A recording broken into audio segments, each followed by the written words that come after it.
Hello, everyone, and welcome to the Fierceness of the Mother Global Conference, in which we are gathering for powerful conversations with both women and men to reveal and restore the ancient feminine ways of knowing.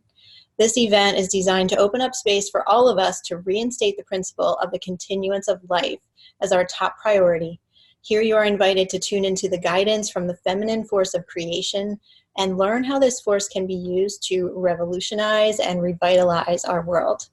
So I am your host, Jocelyn Mercado, and today I am very excited to have as our guest Lila June Johnston. So let me just introduce you to Lila. She is a poet, a musician, a human ecologist, public speaker, and community organizer of Dene and Cheyenne and European lineages. Her dynamic, multi-genre performance and speech style has invigorated and inspired audiences across the globe towards personal, collective, and ecological healing. Her message focuses on Indigenous rights, supporting youth, intercultural healing, historical trauma, and traditional land stewardship practices. She blends her undergraduate studies in human ecology at Stanford University, her graduate work in Native American pedagogy at the University of New Mexico, and the Indigenous worldview she grew up with to inform her perspectives and solutions. Her internationally acclaimed performances and speeches are conveyed through the medium of prayer, hip-hop, poetry, acoustic music, and speech. Her personal goal is to grow closer to Creator by learning how to love deeper. And I really wanted to begin this interview with Lila by sharing one of her beautiful songs, spoken word poetry. So this is Time Traveler. I'm going to share my screen with you and just sit back and relax and tune in.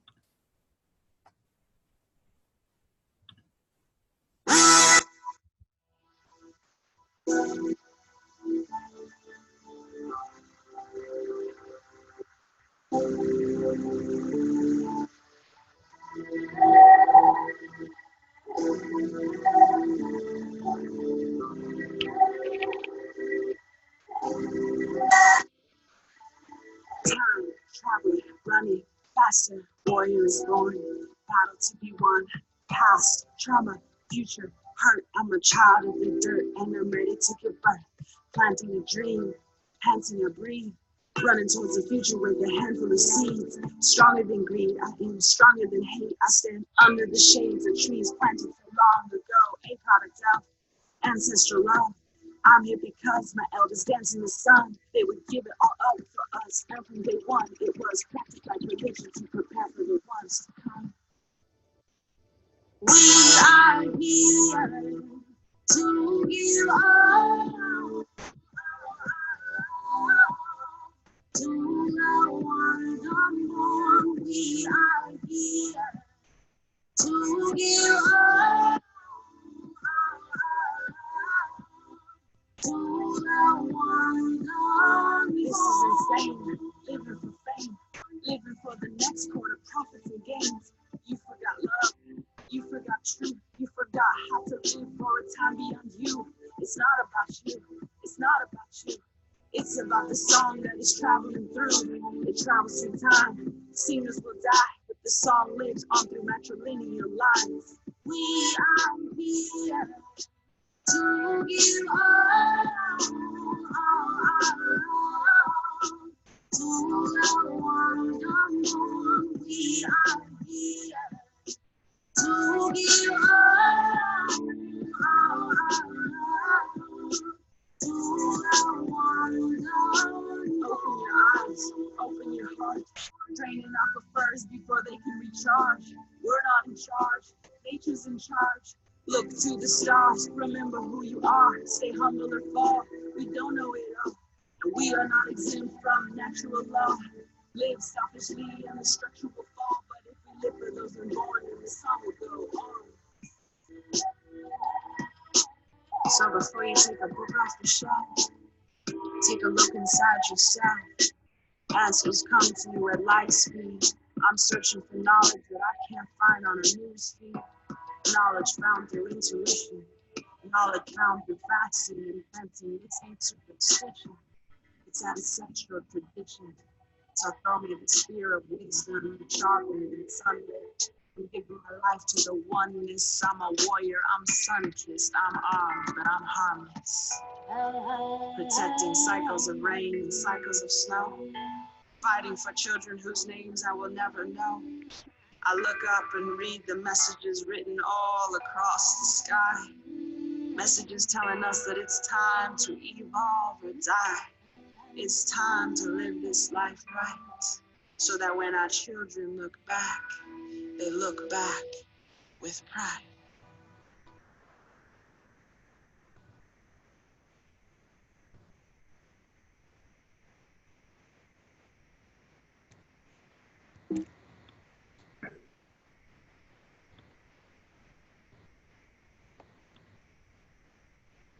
Okay, so welcome, Lila. Thank you so much for being a part of this event. And yeah, I just want to welcome you here. Thank you so much. Thank you so much for having me. I appreciate it. Yeah, and I love this song so much that we just shared, and I just honor you for creating it. And I would love to ask you about your inspiration for this song. I think it is just so very relevant to what we're talking about here in this event about the continuance of life. And so what you're speaking about here about, living our lives in a way that we are taking into consideration those who are even not yet born. So powerful. Yeah, absolutely. Well, I think that it's a new concept for me, even though I was raised in these kinds of traditions that really try to be a good ancestor for those not yet born. But to really put that into practice has been hard for me because it takes a lot of patience, more patience than I think we are used to as Americans. We're Mhm. used to things happening like not even tomorrow, but and not even next hour, but like within the next 5 seconds. But some of the things that our ancestors would do for us were really took a long time. The time it takes to grow a chestnut tree, for instance, and a chestnut tree, we used to plant those chestnuts all throughout the eastern forests. The eastern tribes did, and they actually really took the time to plan the future for, as they say, the next 7 generations to come. And so it's a very strange ideology, I think, for a lot of us who oftentimes, like I said in the song, don't even think past the next quarter, the next, fiscal quarter, and really thinking about how we can start planting seeds, start planting trees, and have the patience that it takes to um, go ahead and initiate that process, and trust that even though we're not going to see the fruits of our labor today or tomorrow, or even maybe even in our lifetime, that it is still worth it, and it's still an integral part of being a sustainable society, is having the wisdom and the foresight to to begin creating a reality that won't even blossom for another 50 years. That's a whole nother scale of thinking that, like I said, we're just not used to, and I'm having a hard time, getting my feet into as well. So I think that's the inspiration, is how can we um use hip hop, use electronic dance music, and our traditions, and meld them all together to inspire people to really start thinking on a larger scale. Yeah. Yes, absolutely. And yeah, it's such a shift for, especially for us in the United States, but for anybody that's grown up in a westernized culture. But it's a very critical one, I feel, for us to make at this time. Um, I wonder, could you share with us why the feminine is so important in this movement to restore the sacredness of life on our planet? Yes. Well, the feminine is an English word, um, And it's talking about, and this is, you have to be careful, right? Because there's lots of non-gender conforming people, and sometimes a biological definition of femininity is exclusive of those who are born with male bodies but see themselves as feminine. So I want to honor that tension, and I want to honor that that a lot of male-bodied people still see themselves as feminine, and I honor that. I do want to get a little biological though, just for a second. Creation is a sacred thing, and everything has a purpose. Everything has a purpose. Every tree, every rock, every deer, every cloud, every human has a purpose. And you will notice that sometimes we take these things for granted, and we don't honor the fact that the corn grows from the roots upward. You know, something as simple as that, my people really paid attention to. And so when we bless ourselves from the feet upward, to honor that creator made things to reach upward generally. And so the uterus, you know, is a beautiful, magical, incredible thing, because the uterus, none of us get here except through the uterus. It's the only way to get here. And so if you think of the beauty that a mother of a child, and the selflessness that she has to have within her to carry that child for 9 months, and then birth that child, and then not sleep for another 2 or 3 years, and always have this little being on your breast, you know, it's a lot. It's a huge sacrifice to go through. And so, and every single one of us, you know, was meant to have that from our mother. Not all of us had it from our mother, right? But that's the design, was that we were supposed to have that from our mother. And many of us did have that from our mothers. And so what does it really take to do that? It takes a lot of compassion and a lot of selflessness. And so this actually even falls in line with Western science and Darwinian thought, because, you know, if you have a mother who is not compassionate, she's not gonna want to take care of that baby, and the baby's gonna die. So those mothers who were not compassionate did not pass their genes on to the next generation, right? It was only those mothers that, for some crazy reason, thought it was worth it to gestate that embryo, to birth that beautiful being, to nurse it for 2 or 3 years or 4 or more, to put up with that child until they're grown. You know, and the fathers have a huge role to play. That's not to belittle their role. It is huge, and it's stressful, and it's hard. And yet they don't have to have something attached to them for 2 or 3 years. And they're not as close to the poop and the pee and the vomit and all. You know, it is a huge job. And any mothers out there listening to this can attest. I'm not a mother yet. This is how hard it is, and I've never even experienced it. So I can only imagine. All true. And so, and so the amount of strength, and at the end of the day, the amount of love, it's a simple 4-letter English word, but love that it takes to do that is built into us. It has to be, or else we wouldn't survive as a species without love. And so I think I have heard my elders say that women are very close to Creator. They're very close to what some might call God. And they create like Creator. They literally create things inside of them and birth them. and nourish them and love them unconditionally. They love their husbands unconditionally. And that is our honor. It's our service to creation.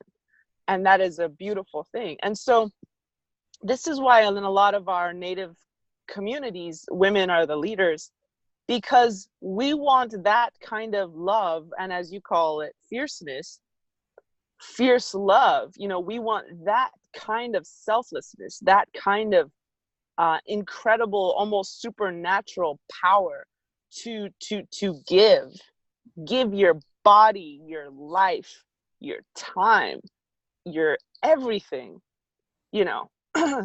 We want that at the helm of our societies. We want that steering the steering wheel, because we believe that if that kind of love is at the helm, then we will all be taken care of. And so that's not to say men never led in our societies. Men are natural born leaders too, because we need them to teach the sons how to live healthily, how to not harm, how to mimic that selfless love of the mother. And so they are leaders as well. But as a Dene woman, all of our women were the leaders. And you go to the Haudenosaunee in the Iroquois Confederacy, and they created the blueprint for American democracy. And Benjamin Franklin spent a lot of time with them. Other quote unquote founding fathers spent a lot of time with them. And they copied the Iroquois Confederacy's government structure to create the quote unquote democracy we have today. But they forgot a key element. And the Haudenosaunee elders looked at them and said, hey, you got things pretty good, but where's the women? They said, in the Haudenosaunee way, the women are crucial elements of leadership. If they're not there, that's not going to work. And here we are. It's not working, is it? And so you want that kind of compassion at the helm. And as I always say, if we are truly here to serve and ignite and nourish and sustain life on earth and the next 7 generations to come, maybe we should be talking to the people who have their hand on the pulse of what the children need, the mothers. And so the mothers are very tuned in to what the children need. They have this strange intuitive ability to know when the children are hungry, when the children are sleepy, when the children need food, when the children are need to use the restroom, where to camp for the winter, where to camp for the spring, where's the foodstuffs, and so I could go on and on. But basically, you want to talk to the people who have their hand on the pulse of the next generation in that very intimate, almost supernatural way that biologically we are designed to be able to do. So it's kind of gets down to just our inherent nature. Yeah, this is really powerful. And I have 2 daughters, and so yes, I feel wholeheartily everything you said about being a mother. And yeah, this is the fierceness. And I feel so strongly that when we're talking about the earth, that the earth has this fierce love for us as her children, right? The same way as human mothers and animal mothers, the mothers have this fierce love for their children. And it's just so clear now at this time that we as the children need to start raising up in our fierceness, in our fierce love and protection of our mother, the Mother Earth. And so this is something that's been, certainly a big part of the inspiration for this event. So I wonder what you might think about that, or how can we get more fierce? I love what you said about, like, let's see what the children need. Like that's really a big part of it. Yeah. How can we get more fierce? I mean, I just want to honor the fact that, oh, sorry, can you hear me? Yes. I just want to honor the fact that we've been put in a sticky situation as human beings, and the whole our nature has been turned against us. And we understand that there's a spirit on the earth that we call Coyote, who is more than willing to dominate, enslave, and generally run things amok. So I just want to honor the fact that as Indigenous peoples, we are not, or not, and by Indigenous peoples, I mean all of us on this earth, we should never have even been in this situation where we are having to defend the mother from our own selves. Coyote understands child psychology. Coyote understands the ability of women to be destroyed by rape. They understand the ability of men to be destroyed by domestic violence if they witness their mom get beat up or anything like that. Coyote knows how to destroy us. Coyote knows how to bring us to our knees. And so I just want to take a moment to acknowledge that it's not our fault, that we're in this situation as humanity. We are not bad people. We are not bad things. We are not a bad species. We are in a very tough situation where Coyote has given us an impossible task. And we feel really bad when we fail at it, because as a Yoruba elder once told us, he said, our word for human being is chosen one, because the human being was chosen to steward the earth. And so we had a specific role, a specific job, a purpose as us, as humanity, different from all the other species, which was we were put here to steward Eden. We were put here to co-create Eden, so much that when you remove humans from their role, ecology starts to collapse. And so we feel really bad when we can't succeed at protecting our mother. I think we're feeling that all around the planet right now. There's a huge collective self-disappointment within humanity all around the earth, because we know that the earth is falling apart right now. And they call it anthropogenic, right? Anthropogenic climate change, anthropogenic extinction, which means human-made climate change, human-made extinction. And I would argue that it is Coyote-made extinction, and Coyote created climate change. And Coyote is a very real spirit that works through our fear and pummels us and beats us and rapes us and enslaves us and creates all these vicious cycles of violence, and is just having a ball just using us and destroying us. And what's really sick about it is that he's using us to destroy our own mother.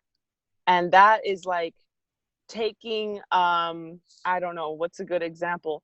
Taking a man whose role and whose purpose is to protect women and turning him into a domestic violence guy. And then he's becoming the abuser of the very thing he was created to protect. And the amount of shame and self-hatred that goes into that is so immense. And so it's really hard. So I want to acknowledge that, I think a big question is, how can we be more fierce? How can we step up to the plate? How can we be better stewards, better protectors of this land, of these cycles? And I think that the answer is, I don't know what the answer is.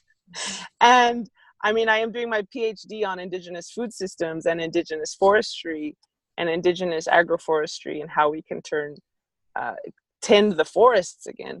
So I definitely have some ideas that I'll get to here in a second. But I just wanted to take a moment to honor the fact that we've been handed a pretty tough challenge, because Coyote has erased all of our languages. Coyote has erased all of our ceremonies. Coyote has erased all of our social institutions that were put in place to help us be those stewards we were created to be, and has replaced it with English has replaced it with corporate media, has replaced it with just no ceremony. There's no ceremony anymore. Who here can say they live in ceremony anymore? All of those devices that my culture, luckily as Dene people, we still have a lot of our ceremonies left, and a lot of our people still live those ceremonies day in and day out.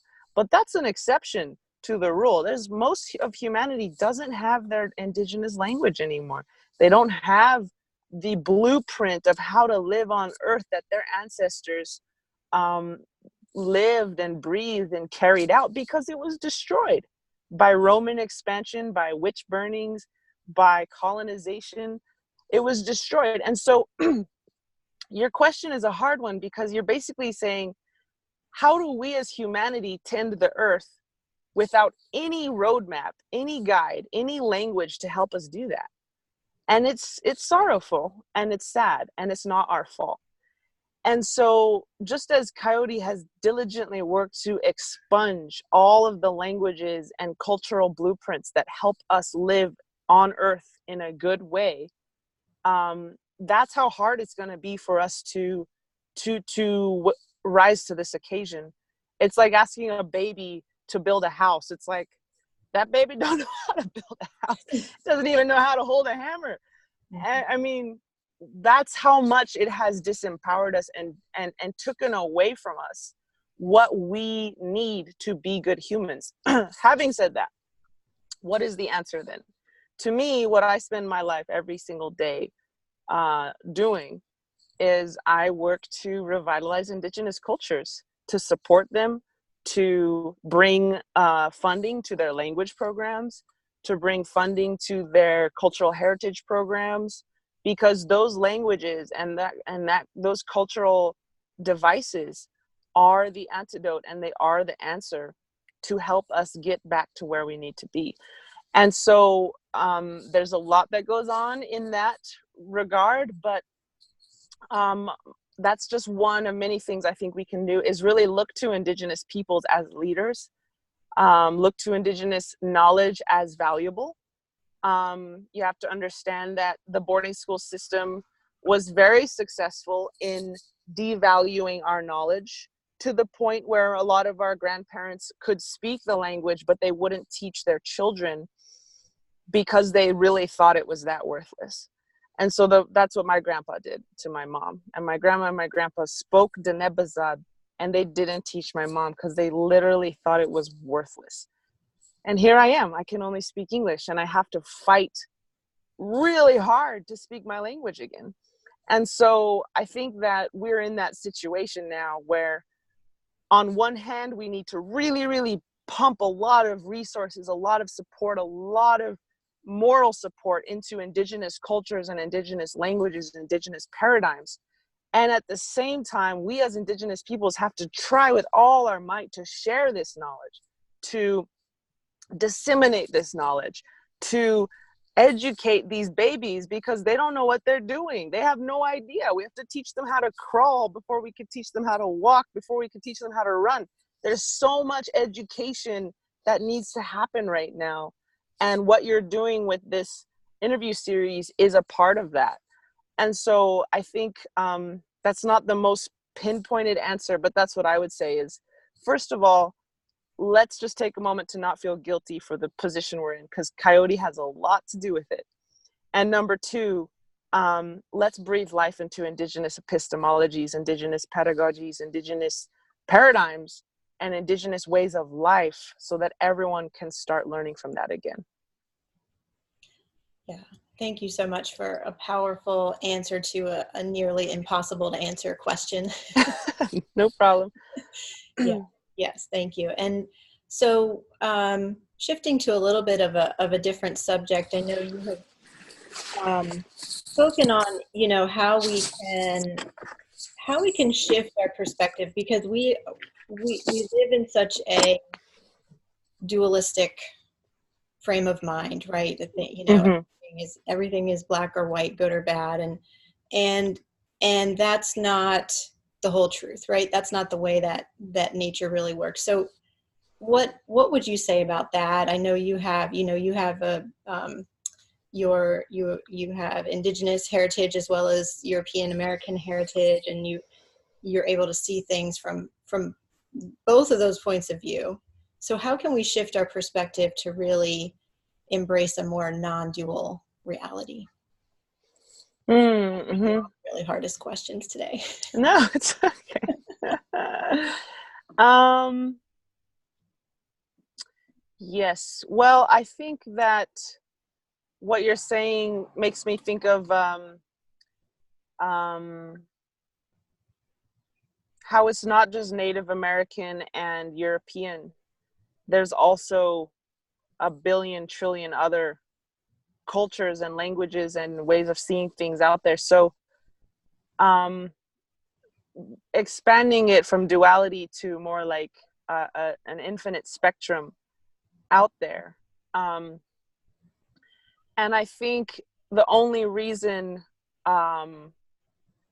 this schism and this division between indigenous peoples and European Americans exists is because of the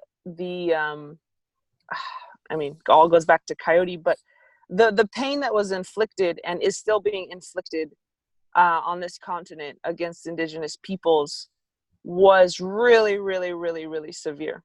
I mean, Nazi Germany didn't have anything on us. It was hardcore. We're just coming out of an era where we were viewed as subhuman. I'm sitting in California right now. You could hunt indigenous peoples here for money. During the gold rush, and I'm sitting right in gold rush country,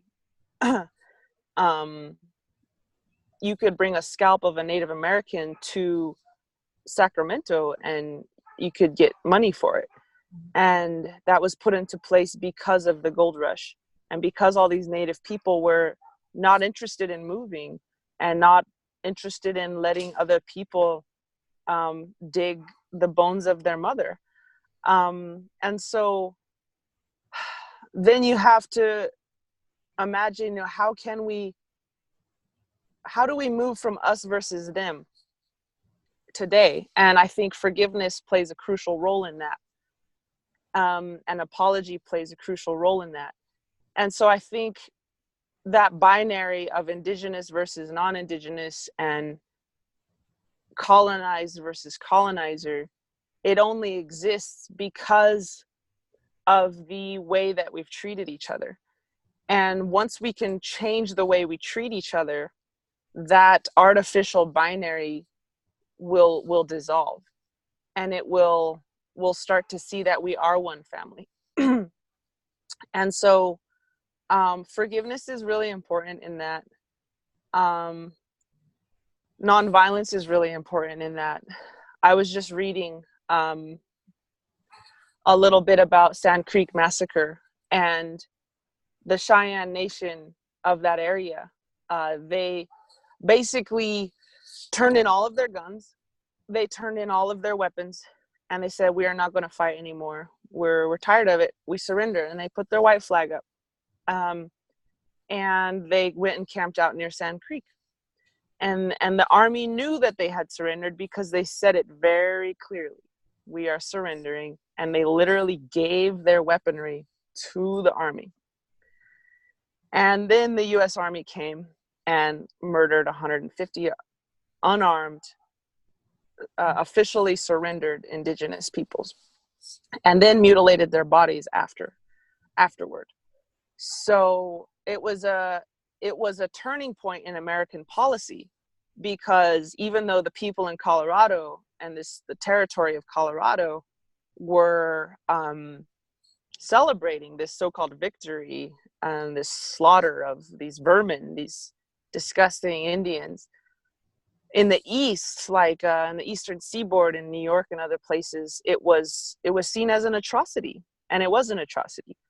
And that was the catalyst for the reform, the Indian reform, so the whole policy changed from extermination to assimilation. It went from let's kill all of them to let's put them in boarding schools and educate them. So assimilation's no fun either.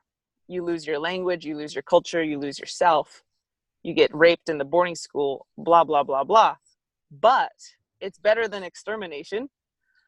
And so sometimes not sometimes, all the time, non-violence and a refusal to stoop to the level of violence that the other person is stooping to can be a catalyst for great change. And my elders say, you know, some people say, oh, those Cheyenne, they were wimps. They couldn't even protect their women and children. They let their guns down. How could they be such cowards? Blah, blah, blah, blah, blah, blah. But my elders say, because of the way they behaved and because of the way they refused to do slaughter in return, they are the reason we have even a drop of Cheyenne blood left on the planet. And that blows my mind. I mean, and not just Cheyenne people they saved, right? They saved a lot of indigenous nations from the extermination policies.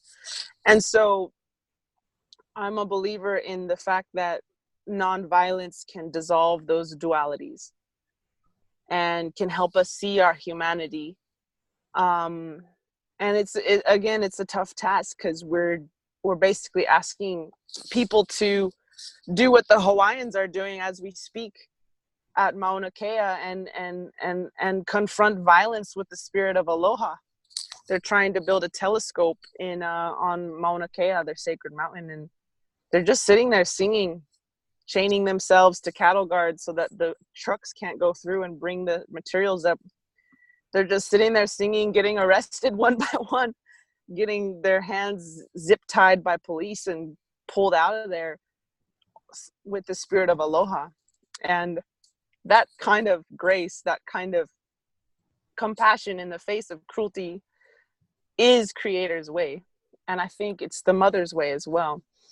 And so I think that these dualities of indigenous versus European, and like you said, I am half Native American and half European, so I have this hybridity that can merge and kind of bring them together. But I think that, you know, we all have a part to play in dissolving that duality. Well, there's nothing to dissolve, right? It's artificial, but we all have a part to play in dissolving that, that belief in people's minds that there is a duality. And so for us as Indigenous peoples, our role is to forgive and to maintain our poise even in the roughest hurricane. Our task is to cut those cycles of violence, nip them at the bud by saying, no, we will not retaliate in the way that you are hurting us. We will not do that. And our task is to love and forgive and understand these people because they are coming from continents that were ravaged by colonization themselves, witch burnings, blah, blah, blah, blah. So the Europeans' task is to heal themselves and to recognize our struggle that we went through in Europe and to feel what happened to us, feel how the Welsh language was prohibited, feel how the British Army would go into Scottish villages and murder the storytellers and bury them face down so that their stories would be forgotten. Feel how millions of women were caught up in the hysteria of the witch hunts. Feel how the Romans came and raped our women and destroyed our crops and destroyed our people and forced us to speak their language. Feel what happened to us. And once we fully feel that, and then we forgive our oppressors, the Romans, the church, etc., then we can begin to not inflict that same pain on others. And also our task is to apologize to and take ownership and responsibility for what we've done, which is a lot easier when the other side is forgiving and loving you, right? So forgiveness can be a catalyst to help the other side, quote unquote, own up to what they've done. And not just apologize with our words, but with our actions. Bring back the languages that our government destroyed. Restore and rematriate land that was stolen. Return leadership positions to Indigenous peoples who have a better idea of how to take care of salmon than we do. Bring Indigenous peoples, give them all honorary PhDs. I mean, all these elders have knowledge. They have several PhDs. I know a lot of elders who have several PhDs worth of knowledge. Let's start bringing up those honorary PhDs. Let's honor their knowledge as real knowledge. Let's say, yes, this counts as knowledge. Apologize with our actions every day. Research who is the Indigenous peoples whose land you are standing on, and how can you be a part of the solution instead of accidentally, complicitly being a part of a perpetuation of the problem. And so, anyways, I think that's a hard question too, because yes, there's the duality is imaginary and we are one human family, but we're not acting like it. And so everyone has a role to play. Everyone has a role in coming back into right relations. And once we're back into right relations, the human family, the truth of the human family will become clear as day. Yeah, thank you. And yes, this part about forgiveness and the shift that can create it's really powerful. And also these examples that you gave, you know, the Indigenous people giving up their weapons, and you know, what an act of like fierce love, you know, and of trust in the, you know, the bigger picture of things, and what a change that brought about. That gave me chills. It's really powerful. Yeah, I'm really proud to be part Cheyenne. Really, really, really proud.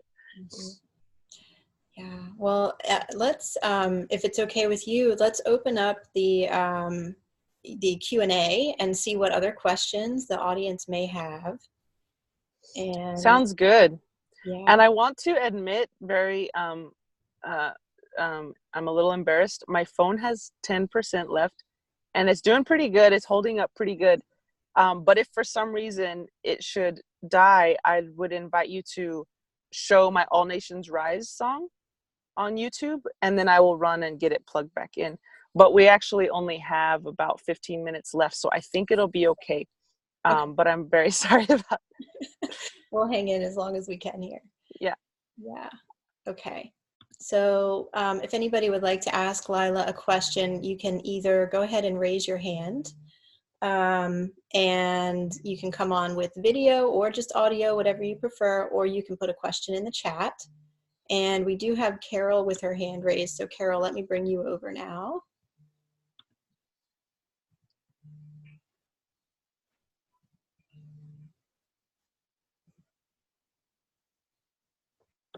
Zoom has been acting up today too, so hopefully, okay, good. There you are, Carol.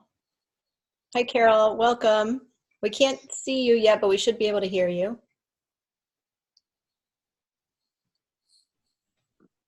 Are you there, Carol? Oh, good, there you are. Can you hear me, Carol?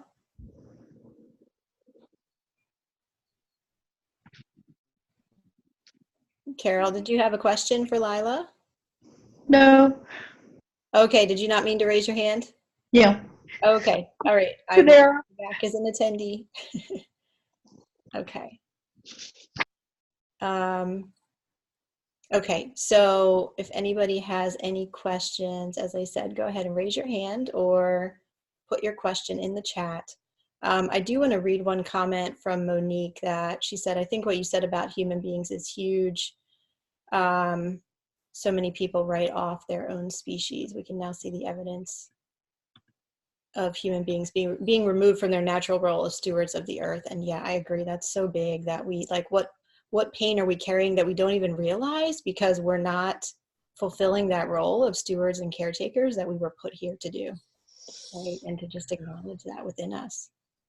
Yeah, absolutely. And I think Native people are just a microcosm of that, because we're very connected to idea that we are here to protect a certain place.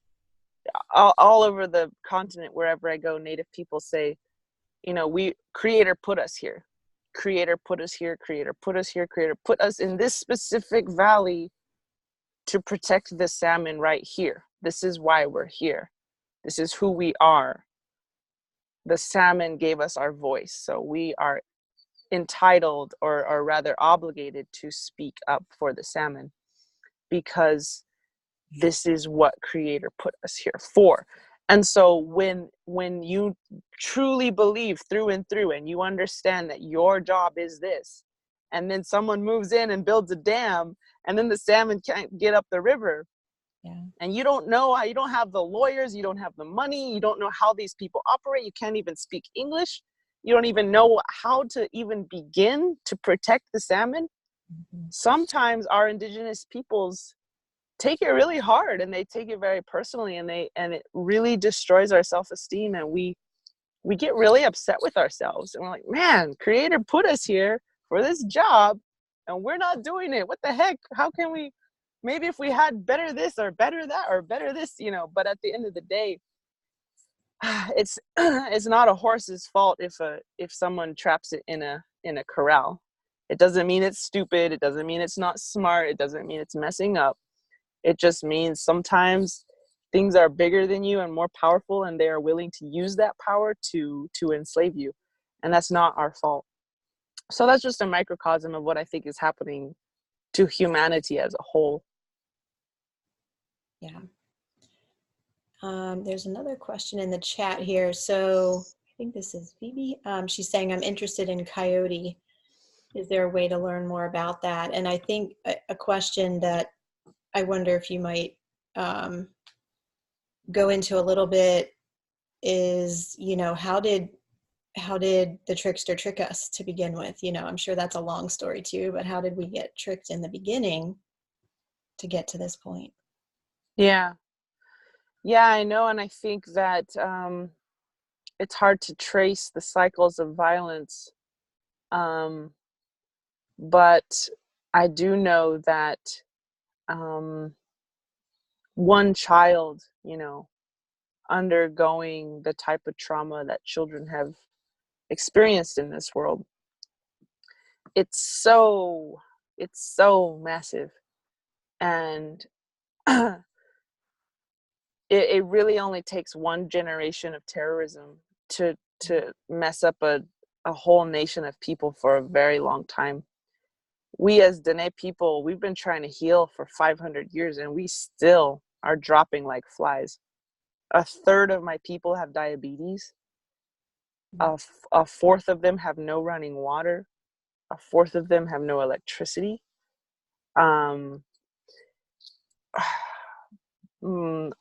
Three of my cousins have died in the past year, one from alcohol cirrhosis of the liver and two from suicide.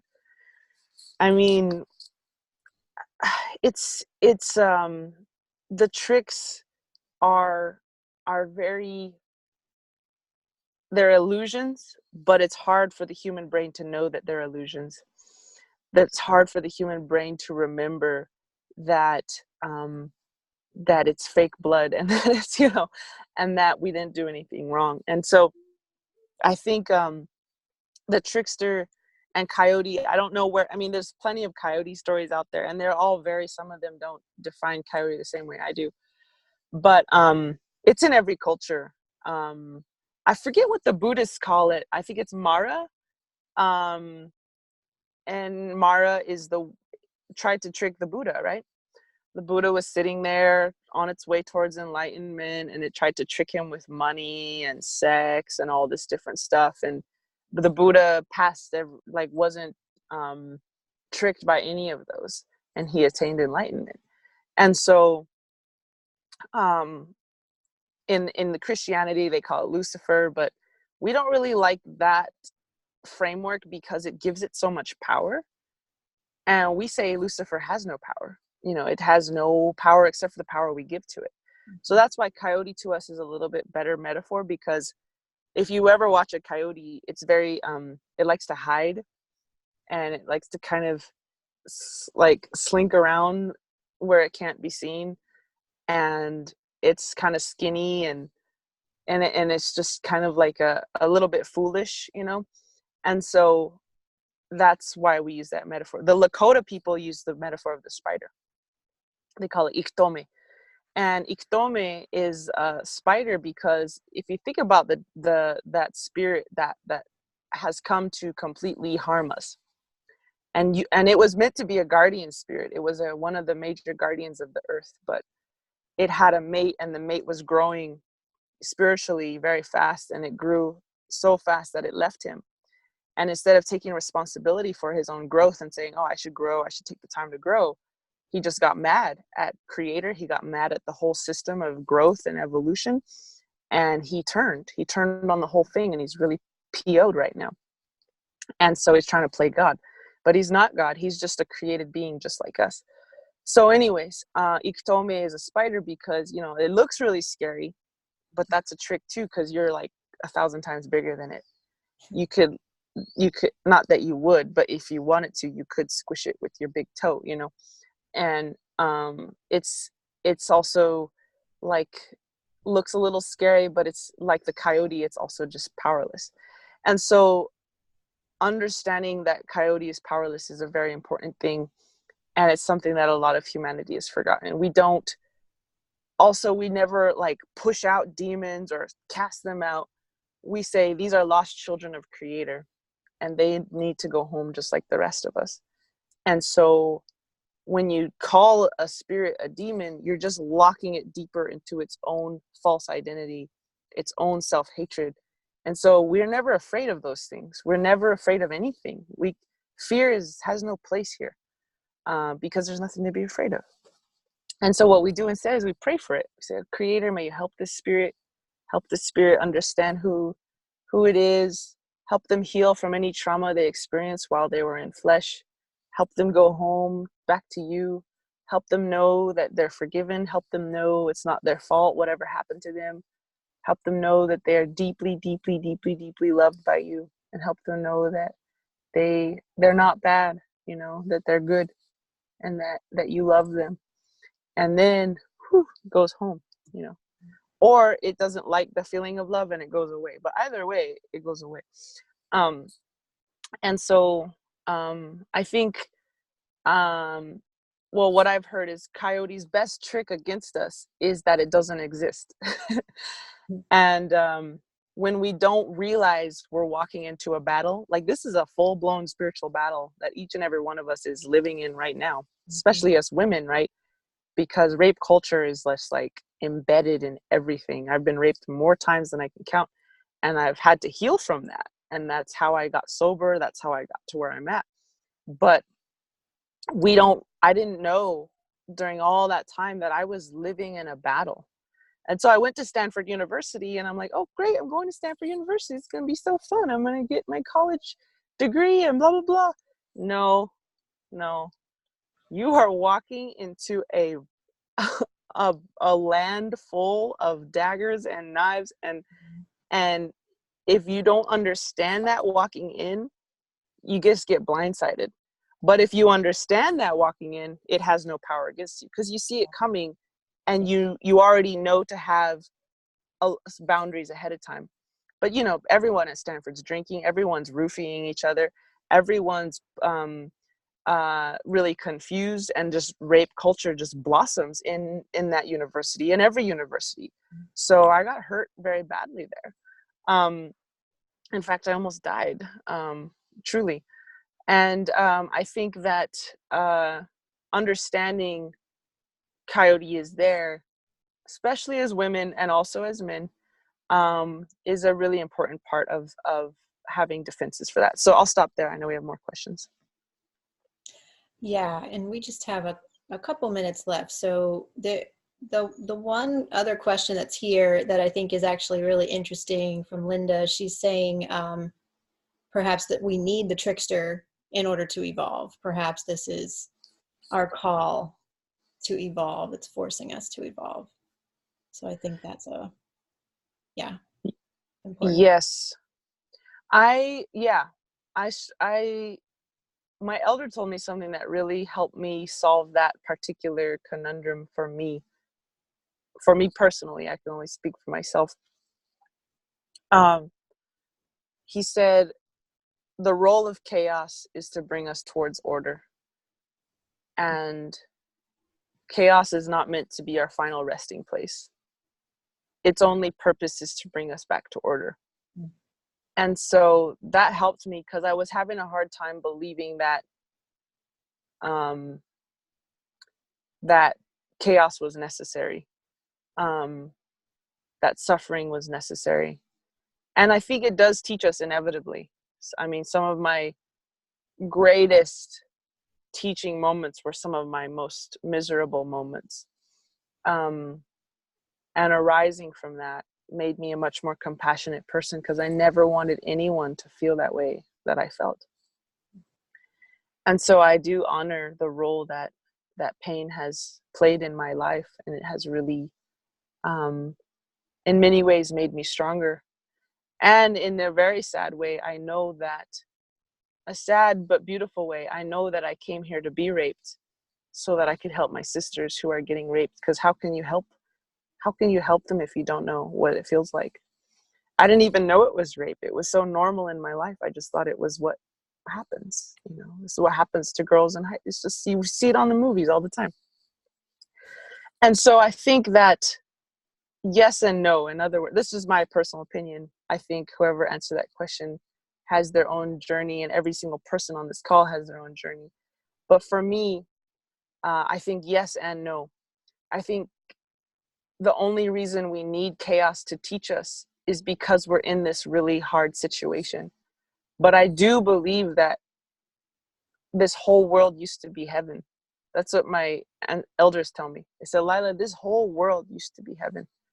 It wasn't until that really intense turning of one of our guardians that this all started to happen. And so I do believe that while pain, Creator will use anything that comes our way for good. Creator will compost each and everything, and it will just make it into more beauty. And I also believe that we can create a world that doesn't need coyote anymore, and that suffering, I mean, we all have to suffer, right? Just as humans, but I don't think we have to suffer this much. It's just not necessary. But we're working our way there. And one last thing I'll say is, Native Americans are often admired for their wisdom and ecological know-how, but we did not obtain this knowledge just magically. We did, like our friend said, we went through coyote problems.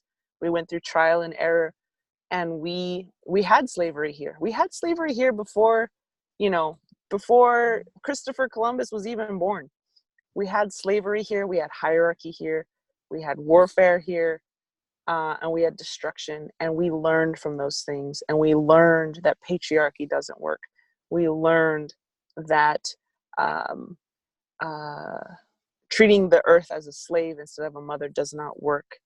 We learned that we're here to lift each other up, not tear each other down. And so we learned that life is meant to be lived as a prayer. And so it's true. All of that came from touching the hot stove and being like, oh, that doesn't feel good. And I think humanity is doing that on a huge global level right now. We're learning together in this really hard way what doesn't work. And we're going to arise from this a much better people and a much stronger people. So I see what you're saying, my friend. Well, thank you so much, Lila. This has been really wonderful, very powerful interview today. So thank you for your time and for being part of this Fierceness of the Mother event. And for everyone who's watching, I will share with you after this, I will share with you the a few more links to Lila's music on YouTube, as well as a link to her book and her album. And I'll reach out to Lisa to get those, Lila. That'll be good. So thank you again. And thanks to everyone who attended live and to all who are watching this as a recording. Hope you all have a beautiful day. Yes, thank you for having me. I appreciate it so much. And you too. Thanks for your good work. Talk soon. Thank you. Bye.